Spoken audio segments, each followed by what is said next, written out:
Vous êtes toujours sur 106.6, vous écoutez Pelme la fois variété tous les samedis 17h, 19h. Et donc là, Maman Titi vient nous parler de son Congo natal, ce beau pays qu'on adore tous et pour lequel on a tous envie de se battre et qui nous fait aussi mal au cœur parce que le problème du Congo, c'est pas seulement un problème congolais, c'est un problème c'est une teigne en fait pour toute l'Afrique.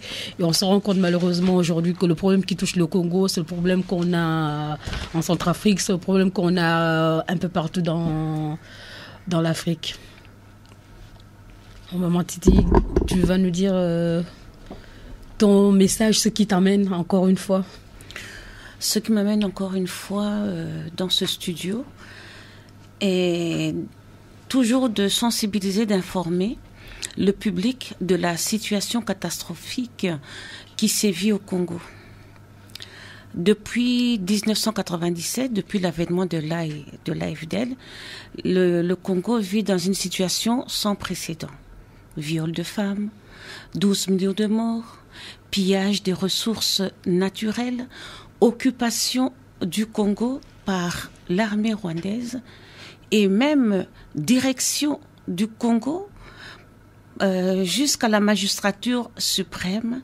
Le président actuel au Congo, tout le monde le sait, c'est pas un secret de polichinelle, l'actuel président est un cheval de Troie qui a pour mission la destruction, l'anéantissement du Congo.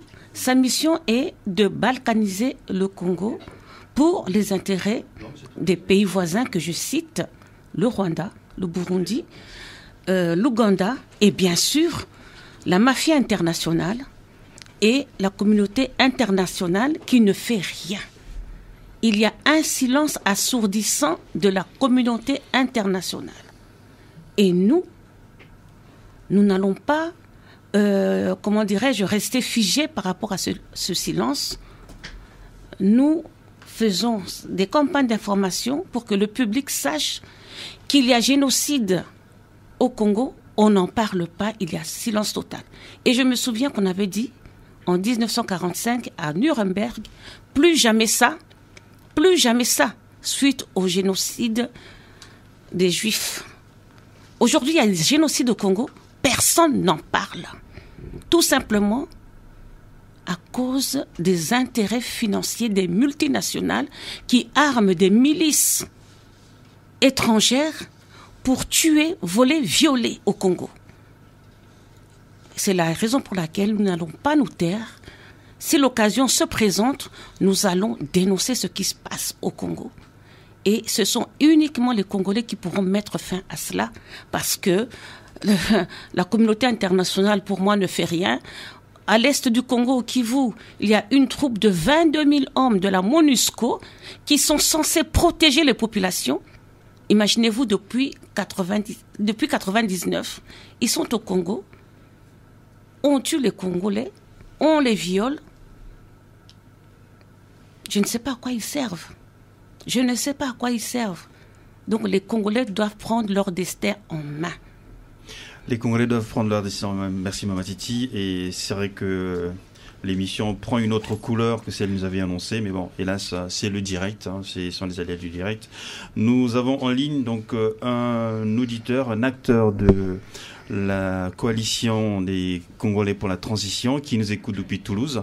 C'est le secrétaire général qui va dire un petit mot sur la situation, qui va nous faire une photographie de ce qui se passe réellement au Congo. Alors, Monsieur Ogande Willy Delors, bonjour.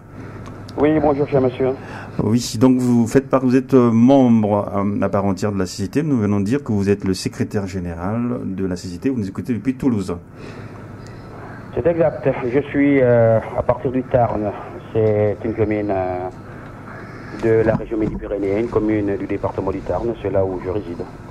D'accord, très bien. Alors, est-ce que vous pouvez nous parler de la situation actuelle au Congo-Brazzaville, plus précisément du Congo-Kinshasa. C'est vrai que ce sont deux sœurs jumelles que l'on confond de temps en temps.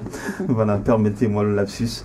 Alors donc du Congo-Kinshasa, on nous a appris qu'il y aurait une incursion de l'armée rwandaise dans ce pays qui date depuis dimanche dernier, je pense. Qu'en est-il ? Et pas seulement, vous savez, la situation du Congo, cher monsieur, est une situation qui semble devenir de plus en plus banale. Tout à fait. Au niveau des esprits, sur le plan national même et international, quand l'on sait que le régime en place, on ne sait pas sur quel pied il danse, ou il travaille pour le peuple congolais, pour l'intégrité du territoire, pour le bien-être social, en exécutant ce qu'on appelle, en mettant en application ce qu'on appelle son plan exécutif, ou tout simplement, il est en intelligence avec les pouvoirs occultes de la région. La situation qui prévaut brièvement est que, pas seulement l'armée rwandaise, je peux vous certifier en ce moment où je vous parle qu'une rébellion est en train de se préparer à l'est du Congo. L'armée ougandaise est rentrée depuis hier et est installée à Nyiragongo, qui est non loin d'un parc national au Nord Kivu, et le gouverneur même de la province, d'après les informations que la CCT vient de recevoir tout à l'heure, vient de confirmer à travers une conférence de presse qu'une rébellion est en préparation sur le sol congolais. Alors, cela appelle plusieurs questions en fait. Oui. Et à une radio internationale, RFI pour ne pas la citer, qui a interviewé un ex-membre de M23, qui lui, comme d'habitude, sur le coup de 13h30, aujourd'hui, ce samedi, que non, nous sommes étrangers à cette situation, ainsi de suite. Bref, la CCT, nous sommes une alternative au pouvoir du Congo. La CCT, il faut que ça s'entende, que ça se note, que tout le monde le comprenne. Nous n'en voulons pas à Kabila en tant qu'individu, parce qu'il a droit à la vie, il est jeune, il a des enfants et tout. Nous en voulons à Kabila en tant que chef de l'État, un chef de l'État, bien entendu, qui a usurpé le pouvoir d'État en République démocratique du Congo et qui nivelle depuis plus de 13 ans ce pays vers le bas. Depuis que l'incursion de l'armée rwandaise a été vue par le monde entier, actée, dénoncée, depuis hier que l'armée ougandaise régulière est entrée, depuis hier, il y a eu mort d'homme à Mwanda, c'est à l'ouest de la République démocratique du Congo, à plus de 200 km de la capitale Kinshasa. Depuis hier qu'il y avait une manifestation contre les fausses communes qui a été dispersée dans les sangs avec moult arrestations. On n'a jamais vu un président de la République intervenir, s'adresser à la nation, dire que la situation est grave. Le Congo est un pays qui fait exception en tout et pour tout. Je vous écoute si vous avez des questions. Enfin, la CCT, nous sommes une plateforme politique. Une plateforme politique qui a une vision sur la République démocratique du Congo.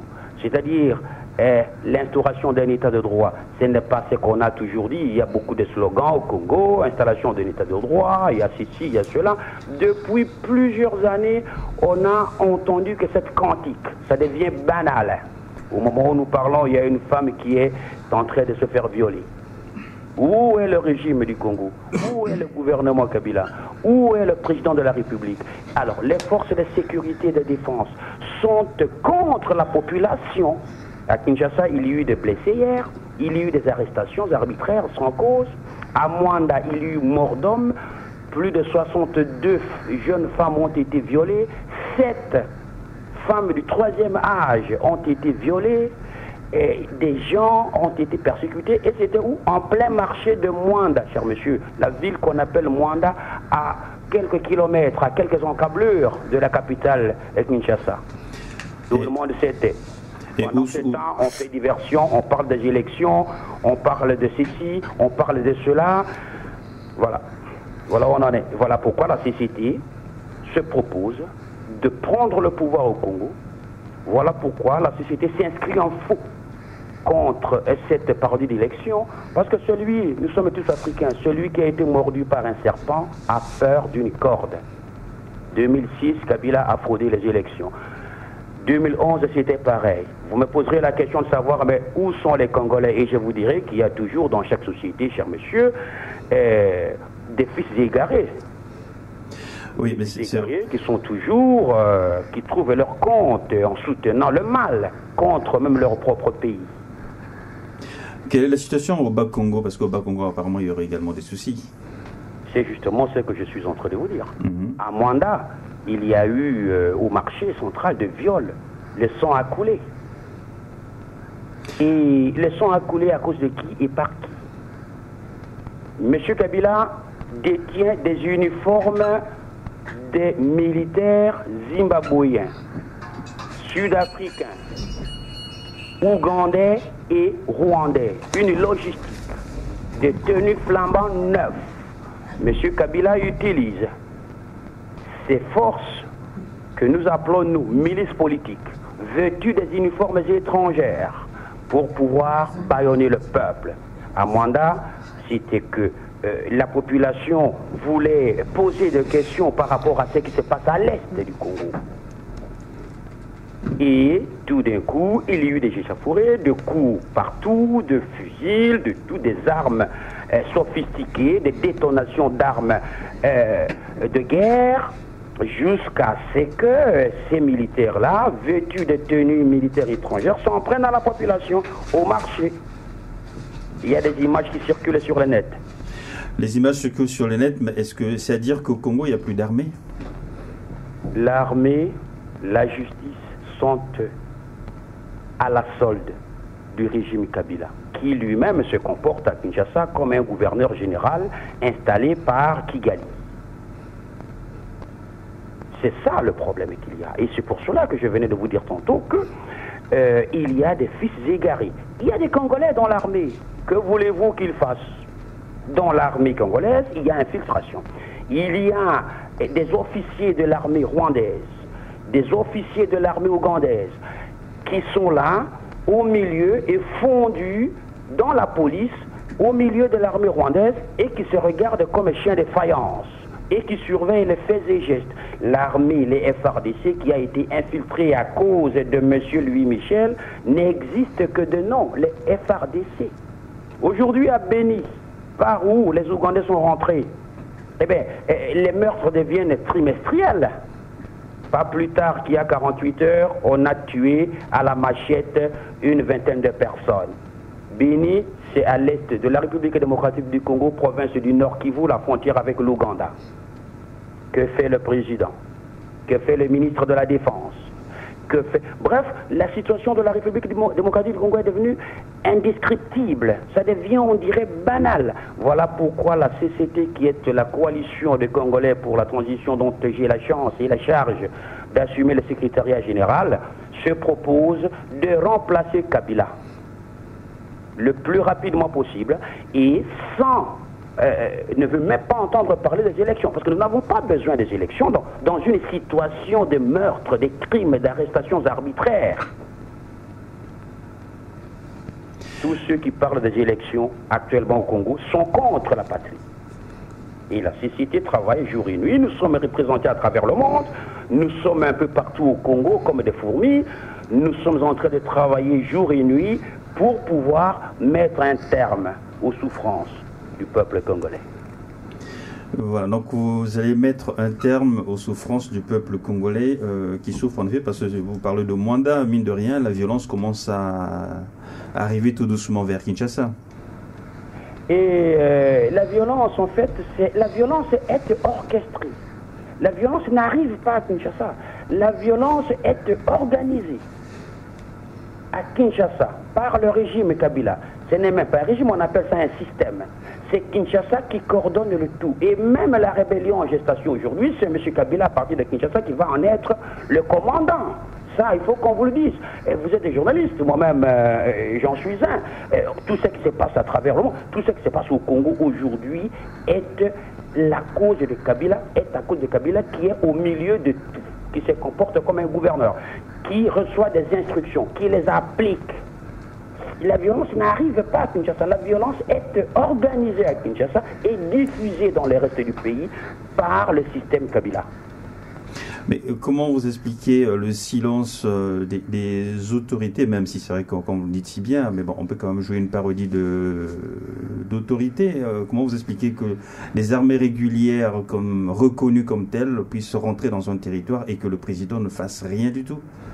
Parce que le président est complice du mal. Le président n'aime pas le Congo, le président se sent étranger par rapport à tout ce qui se passe au Congo. Le président Kabila a une mission.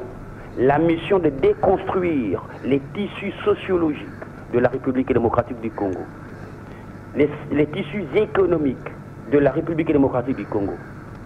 Et donc, le président Kabila est à faune, il sait pourquoi. Cette question, j'espère que vous le lui poserez un jour. Il est à faune. Méné, qui est son ministre de la communication, qui se comporte plus qu'un griot, ne dit pas un mot depuis que ces histoires se produisent, il y a 72 heures. Vous avez vu un pays qui fait face à une invasion extérieure et dont le président ne parle pas, ne dit pas un mot, aucun ministre ne parle. Le Premier ministre est devenu, comme dirait hier un cadre de la société qui nous disait hier, qu'il est considéré textuellement comme un Premier ministre de la croissance, entre guillemets. Personne ne dit rien. Personne ne dit rien au Congo parce qu'il y a des gens qui tirent de ficelles dans ce désordre, dans cette misère du peuple congolais. Le président Kabila est lui-même le problème de la République démocratique du Congo. Voilà pourquoi la société ne peut pas s'asseoir avec le problème pour trouver une solution. Il y a bien une autre opposition qui est sur place au Congo. Que fait-elle ?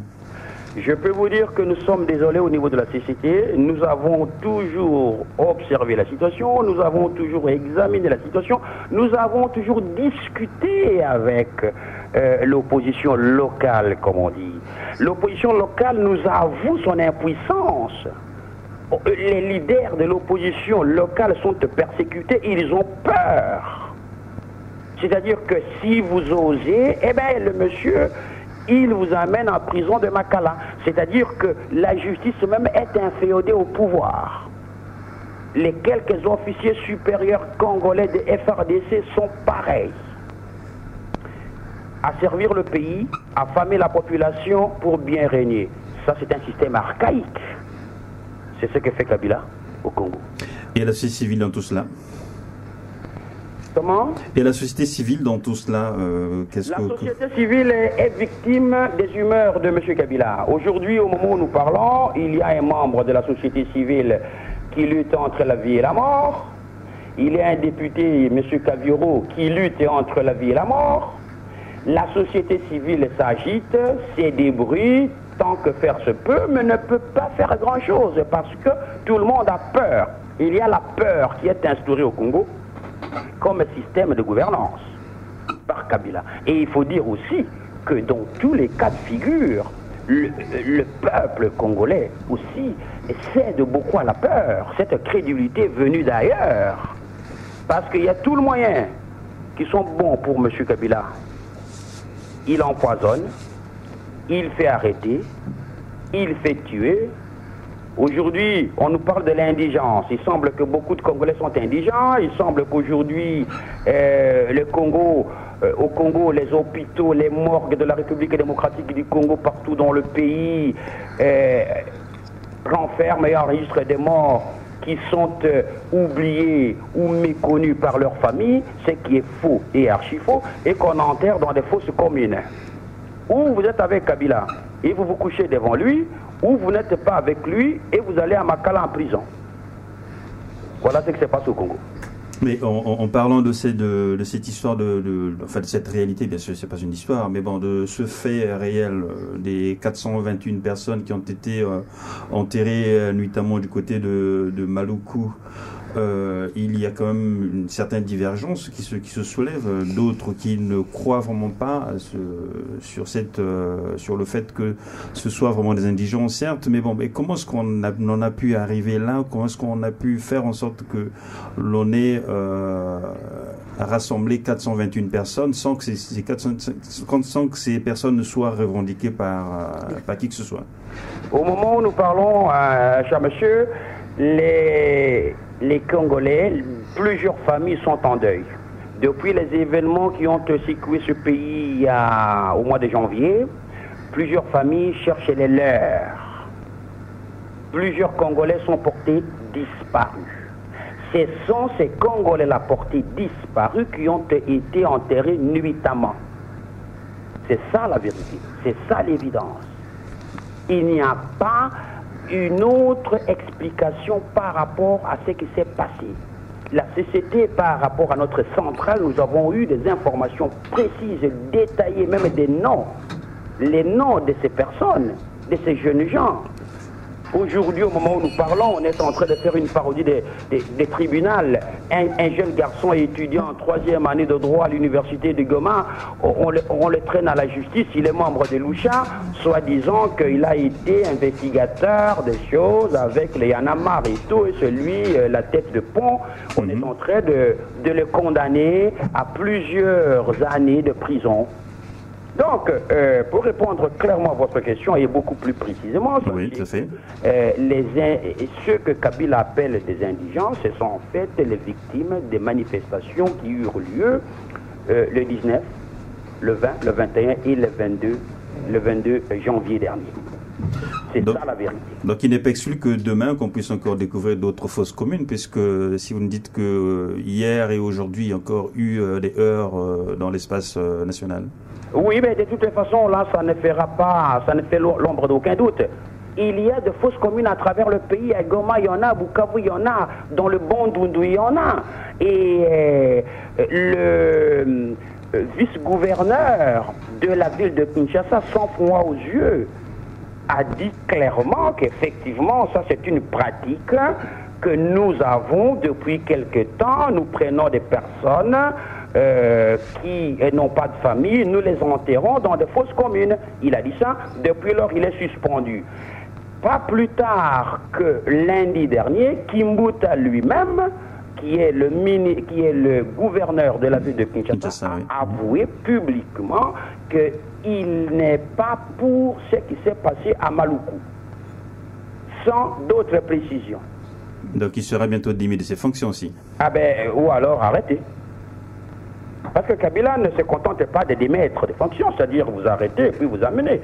Ce qui est un problème, et ce qui est dramatique, et ce qui est déplorable, cher monsieur, c'est que au Congo, il y a beaucoup de Congolais eux-mêmes qui sont égarés, notamment le précaré de Kabila, donc vous voyez le Bouchab, le Mendy et tout ça, tous ces intellectuels formés dans des universités européennes, comme Bouchab, docteur en droit constitutionnel, comme Mendy, diplômé en criminologie à l'ULB et tout ça, ils se sont assis sur leurs connaissances et sur le développement de leur pays au service de Kabila. Voilà pourquoi on les appelle, permettez-moi le terme, des idiots utiles au service du système Kabila. Restez en ligne s'il vous plaît, ne quittez pas, on va prendre un autre auditeur en ligne. Cher monsieur Ogende. Ogenda plutôt. Merci.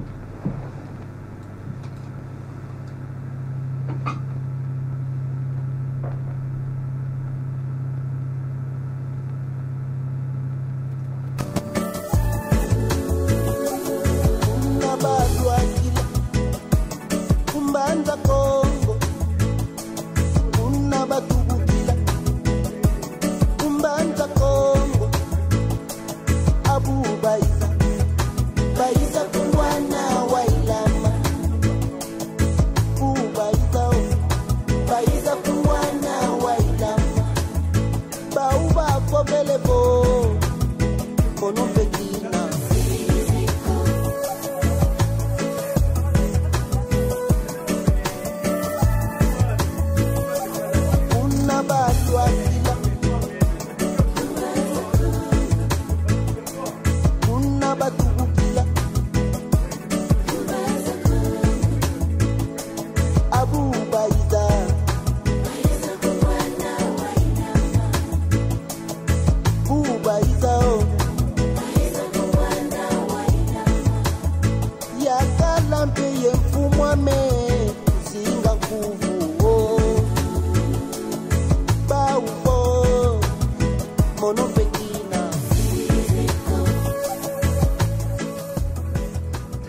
Après cet intermède de Peter Kimbangu, un nom qui sonne très fort dans l'imaginaire du Congolais, pas seulement, bien au-delà. Voilà, nous sommes avec Monsieur Ogenda, donc Willy Delors, qui est secrétaire général de la CCT, qui est en ligne de Toulouse. Nous venons de faire un diaporama de tout ce qui se passe aujourd'hui au Congo-Kinshasa. Quels sont les objectifs de la CCT? Comment compte-t-il parvenir à ces objectifs? Oui, la CCT compte d'abord utiliser tous les moyens nécessaires. C'est-à-dire, vous savez, la meilleure ressource pour un peuple, ce sont les ressources humaines. Le Congo est feutré d'intellectuels, de bonne volonté. Le Congo est feutré de beaucoup de gens. C'est pour cela que nous avons toujours dit à la CCT que la République démocratique du Congo a des peuples au pluriel et pas le peuple. La République démocratique du Congo est un pays qui est grand, qui est complexe par rapport à son essence même sur le plan géographique, et la CCT compte mettre en place un programme de gouvernement et de développement à plusieurs années, une espèce de plan Marshall sur le plan économique, sur le plan politique, sur le plan social, sur le plan du droit, éducation et tout. Comment nous comptons nous y parvenir? Eh bien, nous sensibilisons tout le Congolais de nous rejoindre parce que nous sommes en mesure de prendre les responsabilités et nous sommes prêts. Bien entendu, on nous dira et on nous dit que nous sommes à l'extérieur. Tout à fait, c'est ce que vous le posez comme question. Nous sommes au Congo, nous sommes à Kinshasa, nous sommes un peu partout à travers le pays. Nous sommes un peu partout à travers le monde. Donc, nous coordonnons la situation avec nos cadres qui sont sur place à Kinshasa. Nous avons, malheureusement, je ne vais pas rentrer dans le détail ici pour vous expliquer exactement les mécanismes que nous utilisons et que nous employons, mais est-il que nous sommes prêts à assumer les responsabilités politiques en République démocratique du Congo sans démagogie, sans leurrer la population, sans promettre ciel et terre, comme on a vécu pendant des années avec des slogans du genre Kabila doit partir, Kabila ceci, Kabila cela. Non. Nous sommes prêts à prendre les responsabilités au Congo et mettre en application notre projet de société. Donc vous voulez changer les données en quelque sorte, quoi. Eh bien oui, la situation dans laquelle se trouve ce pays mérite le changement vertical des données. À partir même du poste du président de la République, ses pouvoirs, la Constitution, le plan économique. Comment voulez-vous qu'un pays vaste comme l'Union européenne n'a aucune industrie de transformation? 2 345 000 et 49 000 km². Je vous remercie pour votre connaissance de mon pays, cher monsieur. Comment voulez-vous qu'un pays comme celui-là, qui a du café, qui a du coltan, qui a du cuivre, qui a de l'or, de diamants, du riz, du coton et tout, n'a aucune industrie de transformation? Le président est là depuis 2001 et on ne fabrique même pas des tongs. Des tongs, c'est-à-dire des babouches, pour que les Congolais qui vous écoutent comprennent. Il a commencé avec les fermes. Eh bien, on ne fabrique même pas des tongs au Congo. Donc, la CCT va industrialiser le Congo. Ça, c'est la première mesure. Donc, la CCT va industrialiser le pays pour résorber le chômage. Ça ne nous prendra pas 2-3 ans pour faire cela. Comment voulez-vous qu'un pays comme la République démocratique du Congo n'a pas une compagnie aérienne? Comment voulez-vous que les voies ferrées sont obsolètes? Et le président est là depuis 13 ans. Les ministres se pavanent à travers le monde, en costume cravate. la Banque mondiale. Comment voulez-vous qu'un pays comme la République démocratique du Congo bénéficie toujours de la charité extérieure pour boucler son budget national annuel? Et même pour les élections futures, il va falloir aller chercher l'argent à l'extérieur. Voilà. Et est-ce que vous avez entendu un jour en France, ailleurs en Belgique, on parle des milliards pour l'organisation, des milliards de dollars pour l'organisation des élections? C'est que le régime lui-même ne veut pas organiser des élections. Parce qu'on ne peut pas, la communauté internationale, l'Union européenne a dit clairement qu'elle ne peut pas défalquer des milliards pour les élections. Comment voulez-vous que ce pays bénéficie toujours de la charité d'autrui? Alors la CCT est déterminée à changer les donnes de façon verticale et horizontale. D'accord. Et donc, c'est ce que vous essayez de faire. C'est ce que vous allez faire, en effet. Alors, qu'est-ce que vous dites à l'endroit de ceux qui nous écoutent depuis Bukavu, depuis Mbandaka et autres? Nous lançons un appel au nom de la CCT. Je me permets de lancer un appel au calme. Le Congolais n'a pas pour essence la violence. Le peuple congolais n'a pas la culture de sang. Le peuple congolais n'a pas la culture de meurtre. La CCT lance un appel au peuple congolais de garder tout son calme et de lui faire confiance que nous sommes en train de venir. Donc vous allez arriver. En tout cas, merci beaucoup Monsieur Ongenda d'avoir été des nôtres.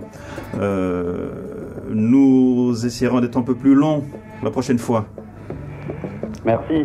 Merci à vous en tout cas. Et puis nous sommes de tout cœur avec votre combat. Merci bien et passez un bon week-end et bon week-end à tous les auditeurs. Merci et nous inclinons devant tous ces morts au Congo, 12 millions déjà. C'est énorme. 12 millions déjà et chaque jour qui passe apporte son lot supplémentaire. En tout cas, merci et bon courage. Merci.